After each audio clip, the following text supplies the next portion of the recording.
Hey, everybody.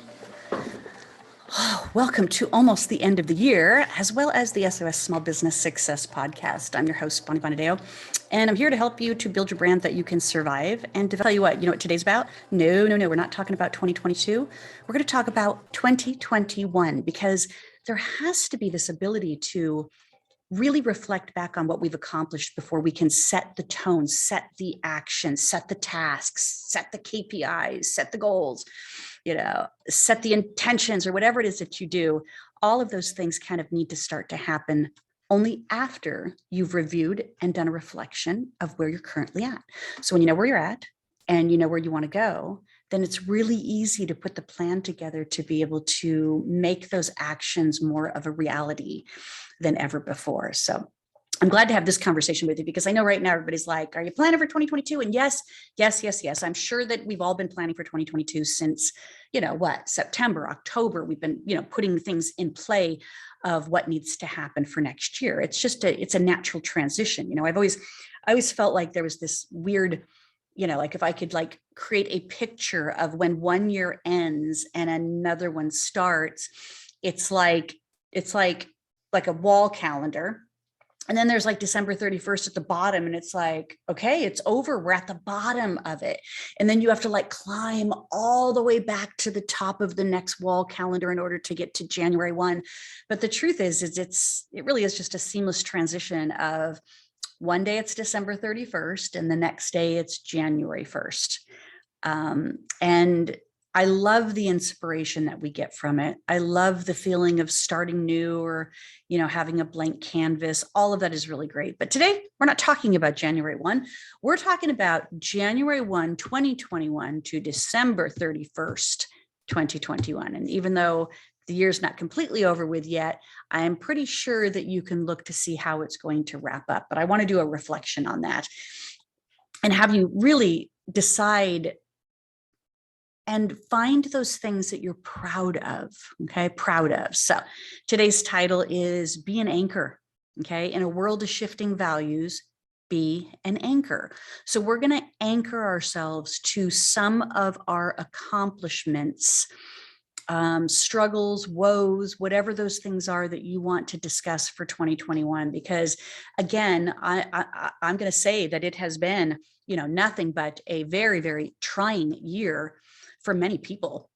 And we're having to learn how to do business all over again.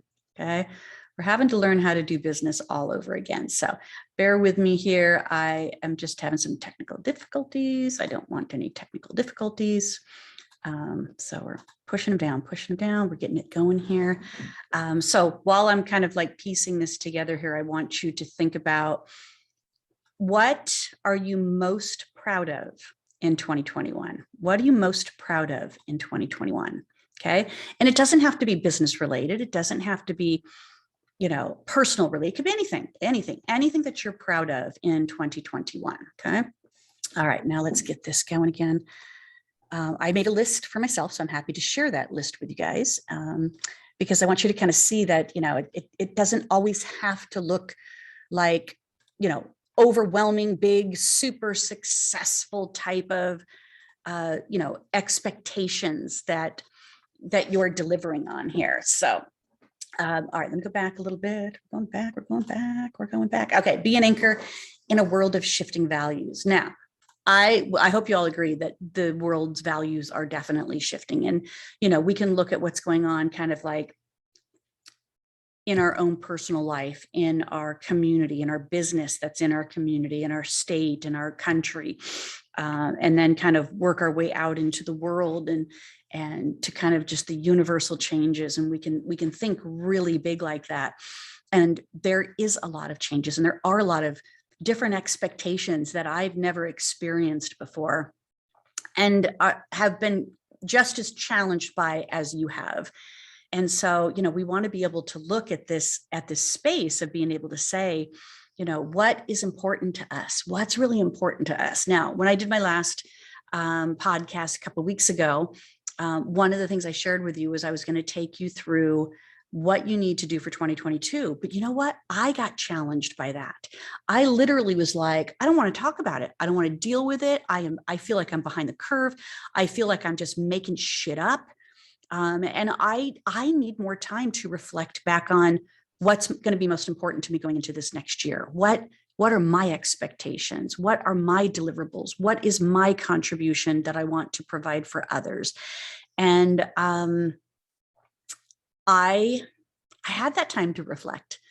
And not only did I have that a little bit of time to reflect, but I also had an enormous amount of time that I had to devote into the other business that I do, which is the marketing director for Salon. And I have to say, I'm probably more than a marketing director. I'm really I'm really the director of communications in a sense. So whether that's internal or external, how we set up systems, how we deliver messaging, how we take care of conflict resolutions, how we manage certain things that don't feel good, change, how we implement new systems and introduce new systems into the program. So a lot of that I spent the last couple of months really working on and refining things and making things more automated. And that excited me. And I discovered some things about myself in regards to kind of my brand statement. So I've always said that, I'm a brand connection coach. And what that means is, like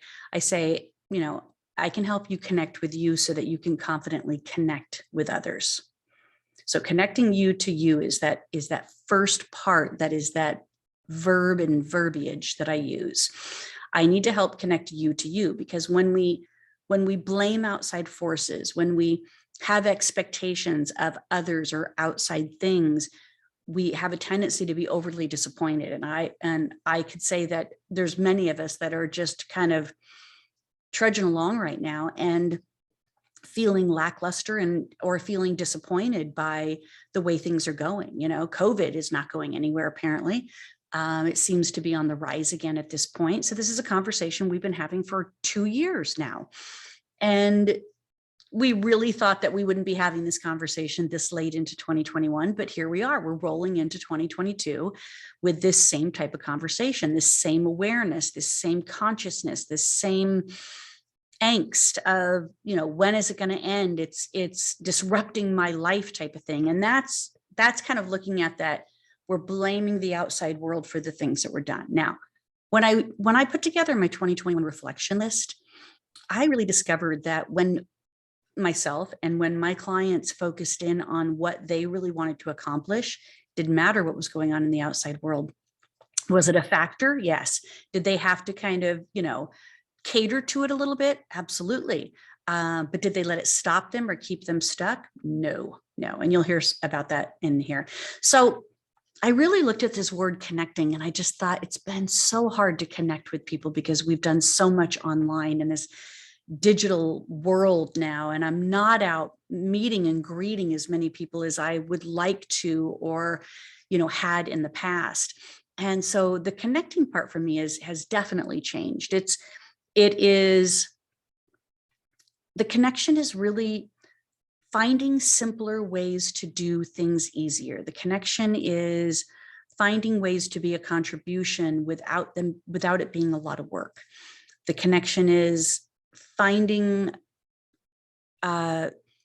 patterns that I see the people that I'm attracting, or that my salon clients are wanting to attract, and putting together, connecting really simple systems for them to adapt to it without thinking we all have to be doing 101 things that we don't enjoy doing.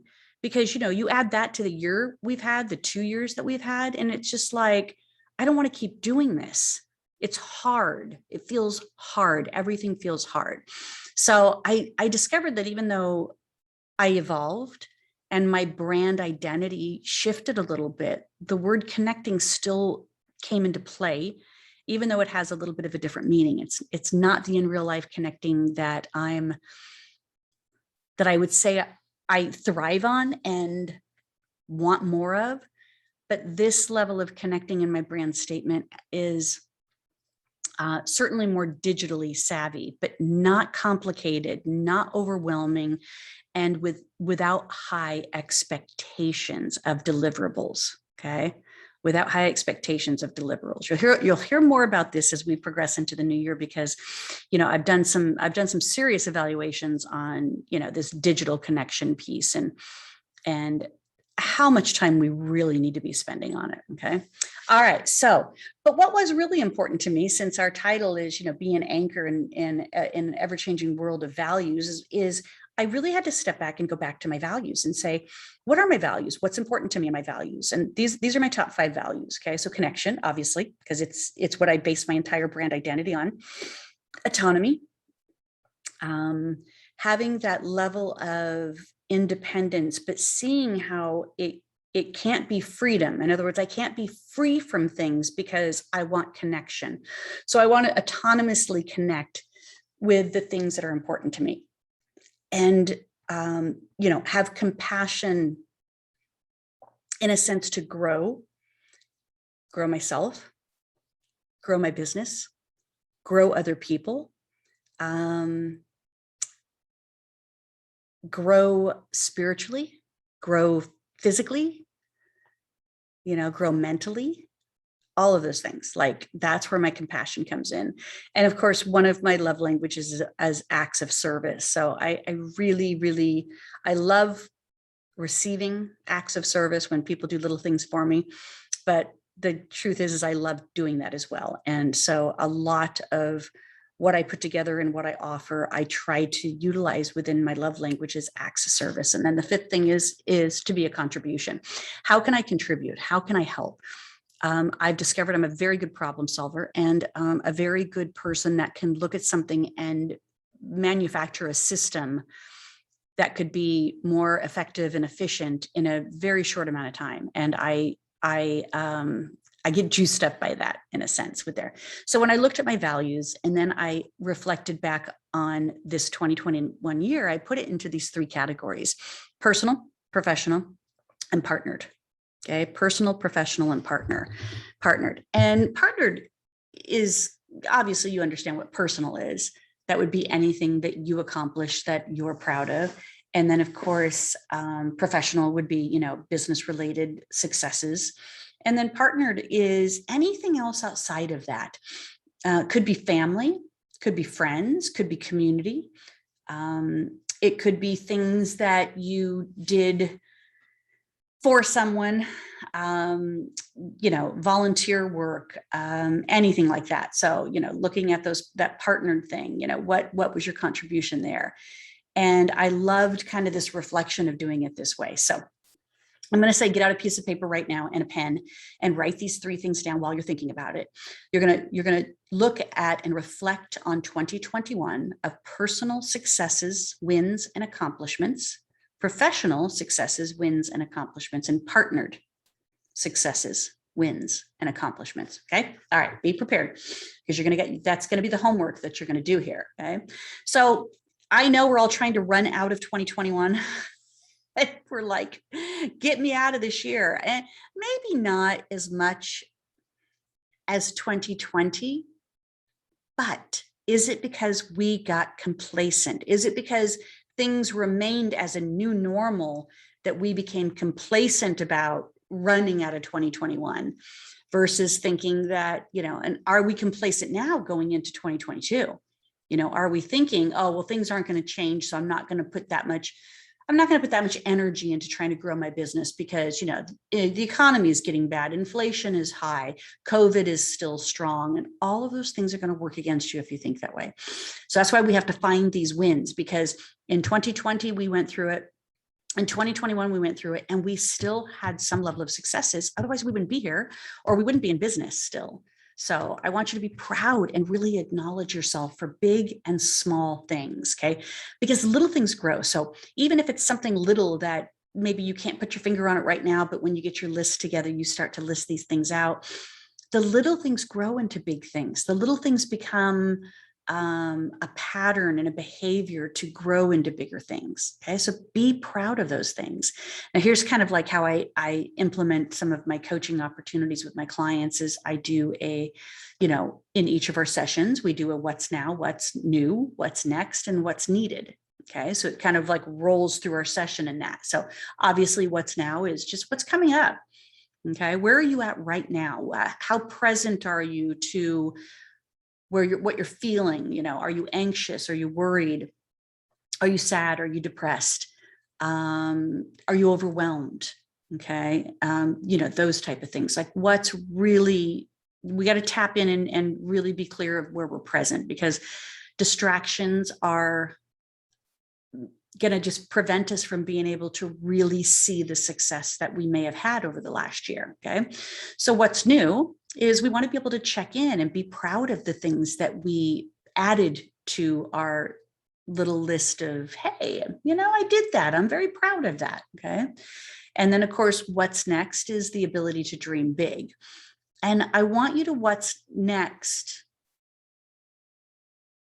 as big as you want to, but not without really, really, really having a list of at least 20 things that you've accomplished, big, small wins, accomplishments, and successes for 2021. Don't even think about dreaming big until you get 20 things down for 2021. Okay.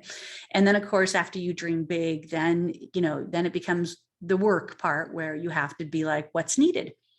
Okay. And in the what's needed, we have to learn how to narrow our aim. Okay. So we dream big and we go, I want to accomplish this. And then we start to narrow our aim, because that's going to help us to get intimately connected with what needs to happen instead of it just being a big dream. Being inspired to take little steps to move a big rock. All right. The big rock theory. Okay. You got to put your big rocks in the glass first before you put your little rocks and your pebbles and your sand and your water. Otherwise, the big rocks don't fit once you get all that other stuff into your glass. So your dream big is your big rocks. And then what's needed is, what little steps do I need to take in order to move these big rocks forward and have them be celebratory successes come 2022, right? All right. Now, the 2021 feels that anchor me are being value driven, and understanding that when I'm values driven, it drives value. So I make sure that when I say yes to things, that it falls within my values. I make sure that I balance my work-life commitments so that I can have the value of other things in my life and not feel out of balance or overworked, or that I didn't get to take care of me in the year. So this is the time where you're going to do your PPP list and take the time to appreciate what you did, what you survived through, and what you thrived in. Okay. And to be this anchor in this world of ever-changing values. So here's some of the things that I did, and I'll break them down into the SUM strategy, which I talk about each and every podcast is, sales, operation, mindset, marketing, and education. But I just kind of did the list first with personal, professional, and partnered here. So in my personal life, I got down and dirty and started paying off debt, and I paid off 85% of my debt. So by next week, I will have 85% of my debt paid off. And it didn't feel difficult. And part of it is because I really got to this place where it was like, I don't need it. I really don't need that. Okay. And I invested money in things that I truly enjoyed, or I invested money in experiences that made more sense to me than materialistic things. So I was very stingy with where my money was going to go this year. And ultimately with the design of being able to pay off my debt. I did Noom this year, and Noom is that app that you can download on your phone for to be able to lose weight. But it's this great psychological approach to being able to get healthy and lose weight, and not just counting calories and doing things like that. But the app itself was fun. The app itself was very interesting and so in line with my philosophies as an emotional intelligent leader and coach. that a lot of it was based on emotional intelligence. A lot of the Noom app was based on emotional intelligence and the things that trigger us, the things that prevent us from having the success that we want. And after I Noomed for about it was like 5 or 6 months, I lost 15 pounds. I was very proud of that. And in order to maintain that, I did have to change. I have to change the way I ate. I have to change the amount of food that I ate, whether it was add more or eat less, because I saw the variance in that. Sometimes I would go an entire day and I would only eat one meal, and that wasn't serving me at all. It wasn't sustaining me. So I had to kind of like learn to eat, 3 better balanced meals throughout the day. And it required me to be more disciplined in everything. But I lost 15 pounds and I felt really good about that. Now, obviously it was the 19 pounds that I put on in 2019. So I probably still have a few more pounds to go. And I haven't gotten on the scale in a couple of weeks. So my 15 pounds could be somewhere like 10 pounds at this point, but I'm okay with that. I'm okay with that because I understand what I'm doing moving forward. I'm understanding the health regime that I want to put into play. Okay. Now, one of the things that I wanted to do, if I was going to try to lose weight, it was going to be that I wanted to be more active, and yet I wasn't comfortable going to a gym just yet. I didn't want to get out and get into a gym. It was like you had to wear a mask when you were working out, or they would shut down and then open back up again. It was just too inconsistent. So I invested in a Nordic track. I know that, like Peloton is the big thing, but, apparently Peloton kills you. No, that's just a TV thing. That's not a reality thing, but I'm just not a biker. That was not my ideal type of workout. I like to walk and I like to run a little bit. And so I got a Nordic track with the big screen, and I have been all over the world in the last 6 months. So I toured Egypt in the most amazing way that you can imagine through a screen.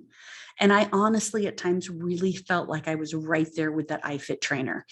And he was so good and so entertaining and so educational that I didn't even realize that I'd already walked 3 miles, so it was fabulous as an escapism as well. But I've, ran through Ecuador. I've walked the beaches of Aruba. I'm currently doing some, walking meditations in Costa Rica. And of course, there's a million other places that I can't wait to go to on this Nordic track with an iFit screen. So that I've certainly logged well over 100 miles in doing this, and feel better about myself, and feel better about maintaining, that little bit of weight loss that needed to happen for me. In my other personal arena, not that I can take credit for this. However, as a parent, I will take credit for this, that my son graduated from college this year with a degree in a bachelor's in science. And he got himself a great job, and I helped him helped him with all of the things he needed to move to a new state and get his very first apartment, and, stocked up his apartment with dishes and pots and pans and, all kinds of fun things like that. So we had a great weekend of shopping for all of that stuff that you don't realize you need, but you have to have when you move into your very first place. But that's a win, that's a win for me and a success for me to see my son thriving at this point, and a testament to me as well. I'm going to own that. It's a testament to me as well. And although my father passed away in 2019, it takes a while in the grieving process to be able to do that. But one of the things that my father had was he was a collector of many things. And so I helped my mother to inventory all these things. I helped her to make connections with auctions and other places that would be willing to buy some of these collectible things. And my mother has made thousands of dollars this year as income. I'm a little worried about her having to do a tax return at this point. She made thousands of dollars by putting these things up for sale, and honoring my father with these things. It took a while to get to the place where it's like, okay, we got a lot of stuff we got to move through. And at the same time, it felt good that she was actively involved in the process of all of this. And I'm so proud of her. I'm so proud of my mama. In the professional sector, I grew my business by 25%, but in a very different way. in a very different way because, my business was divided up into speaking, coaching, and trainings previously. Okay.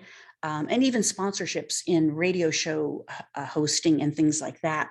And all of that changed. I stopped the radio show and went into just a podcast format. I'm not on the road traveling and doing speaking engagements. So most of what I was doing was coaching and a little bit of training that people showed up to, which people were not very good at showing up to stuff this past year.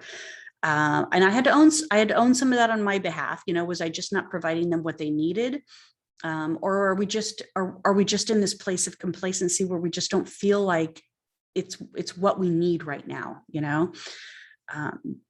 but I still grew my business, which was remarkable and amazing. Right. And I did 50 plus podcasts, you guys. This is like number 51, I think, for this year. So, yay, there's plenty of content on there. And by the way, it's all on YouTube right now. So you can convert any of these, and they're like little mini master classes, being able to share that with you.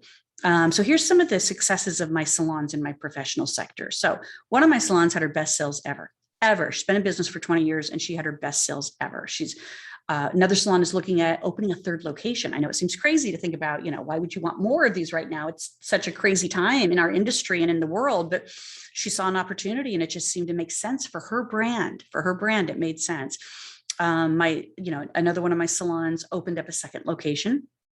Again, it was an opportunity to grow their brand and to be able to look at a succession plan and an exit strategy as well. Salon 3, or another salon that I had that, just started out, they opened for the first time. So kind of went from another location to opening their own place and is completely booked now in 6 months, completely booked. And part of it was because we put together all the right things for her to have a strong brand strategy and to be noticed in her marketplace. Another one of my salons hired 3 new people just in the last 45 days, which, is not an easy task in our industry today. And in the process of that, one of the things that we know that helped that was that we ended up building a new website for them and looked at all their social media connections and their brand identity. And it was the attraction level that brought in new staff. So if you're interested in that, we'll talk about that in 2022 as well. And another salon, I helped them increase their retail sales by over 20%. Now, I'm going to say 20% over 2019 and 2020, because, 2020 was a weird year, but they didn't put a lot of emphasis into retail. And when we didn't have a whole lot of sources of revenue for them, we put together some really great incentive programs for their team to sell retail, but also communications for the clients to buy the retail. And we ended up increasing their retail by 20% from over the last 2 years. So unheard of. Plus, because they were putting out so much communications to clients and kind of grabbing hold of that community identity, they were able to hire 5 new stylists over the last 6 months. Again, because we were actively engaging in the community and people saw that. And then another one of my salons has put together an educational program that was highly successful. I mean, I'm so amazed by this particular client. She's a rock star.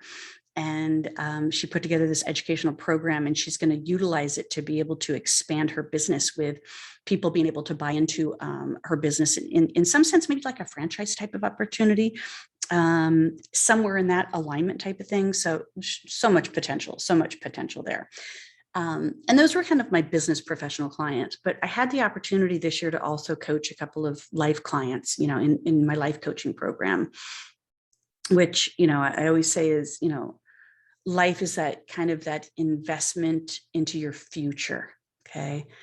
And getting to know you. This is really the point of connecting you to you here, but it has been transformational for their lives. They are so much more stable and secure and happy and healthy in that. So the life program is a really powerful tool if that's something that you see for yourself, or you might know somebody that might need something like that right now, to be able to get that support. And then of course, in the partnership arenas, it's like I've partnered with Goldwell of New York. I've done several podcasts with industry folks, other additional trainings that I've done, trainings with other coaches, connecting with other coaches, solidifying a very valid EI coach connection for myself outside of the beauty industry, but I'm certainly going to bring it into the beauty industry. So you guys will hear more about that in 2022. And I'm sure there's 100 more things. Okay. 100 more things. Was I stressed this year? Yeah. Was I worried? Yep. Was I anxious? Yep. Was I depressed at times? Absolutely. But you know what? At the end of the year, I can say for the most part, it was a happy year.